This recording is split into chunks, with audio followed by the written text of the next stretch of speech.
Okay, now we're going to use our knowledge of mean, mode, median, and range to try and do one of these more challenging problems.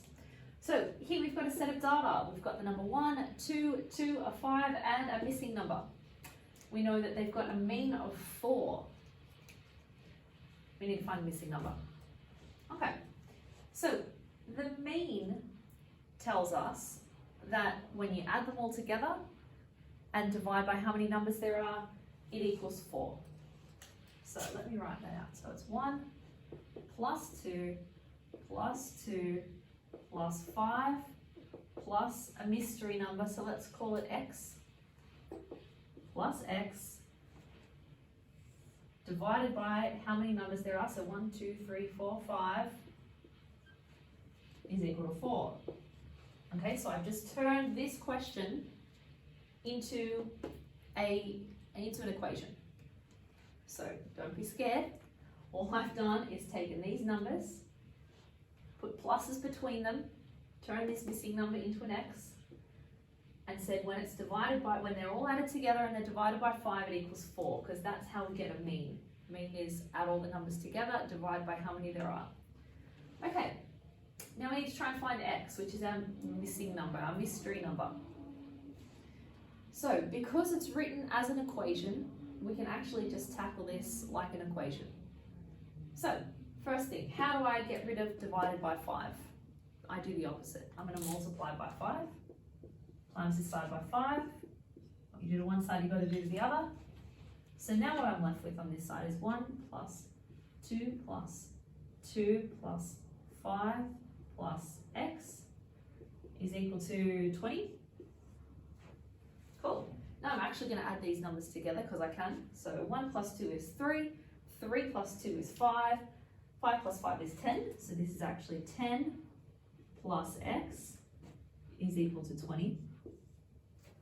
Now, if this is a positive 10, how can I move this 10 to the other side? So I've got x on its own. I'm going to minus 10 from both sides. So minus 10, minus 10.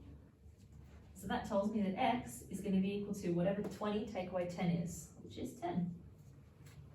So as horrifying as this looks, it's actually easy. You just need to be able to turn this question into an equation. Okay, here we have another challenging question.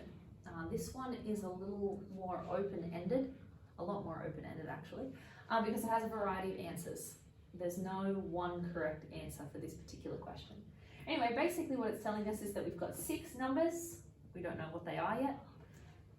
They have a mean of 5, and the mode is 3. So the most occurring number in this mystery set of numbers is 3. But when you add them all together and divide by 6, you're going to get the answer of 5. So because all these numbers aren't all the same number, because they couldn't possibly be, we can't just call them all x, because they're all going to be different. So I'm actually going to give them different letters. So when it tells us it has a mode of 5, what that means is there's 6 numbers that have been added together. So I'm going to call this one A, this could be B, this could be C, D, E, and F. So when I add A, B, C, D, E, and F, and I divide by 6, because that's how many numbers there are, I'm going to get a mean of 5.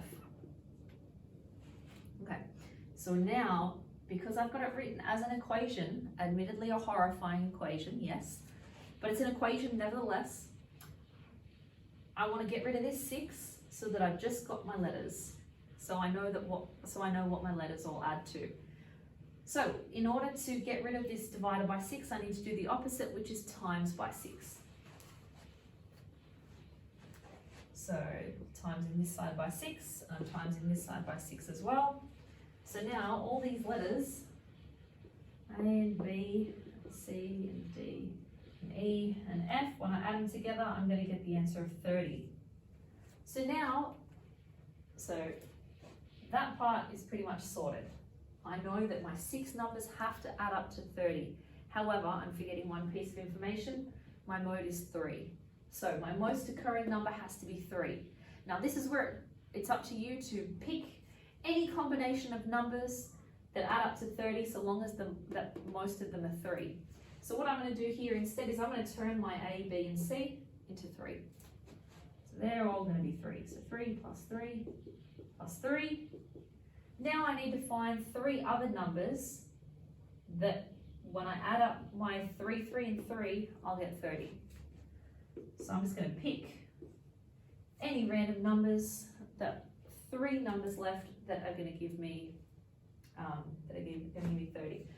So let's see, 3, 3 and 3 gives me 9, so I might add a 1, that takes me to 10. I might add a 5, that takes me to 15, and then I might add another 15, and that gives me 30. So 3 plus 3 is 6, 9, 10, 15 plus 15 equals 30. But really this part is entirely up to you. This is your freedom to do whatever. However, you have to make sure that yes, it has a mean of 5, which we did up here, and it needs to have a mode of 3, being the 3 needs to be the most occurring number. So I couldn't just go 3 plus 3 plus 3 plus, I don't know, 5 plus 5 plus 5, or whatever. Because 3 needs to be the most occurring number.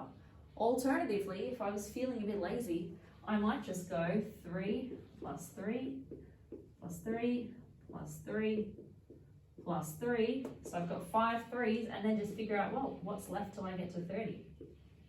Find the one number that's left over that will take me to 30.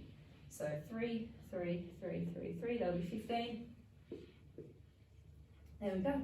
That's also a correct answer because these 6 numbers add to 30. And when I would divide 30 by 6, I get 5. And does it have a mode of 3? Sure does. So, open-ended question, bit of a pain in the bum, but yeah, that's how we solve it.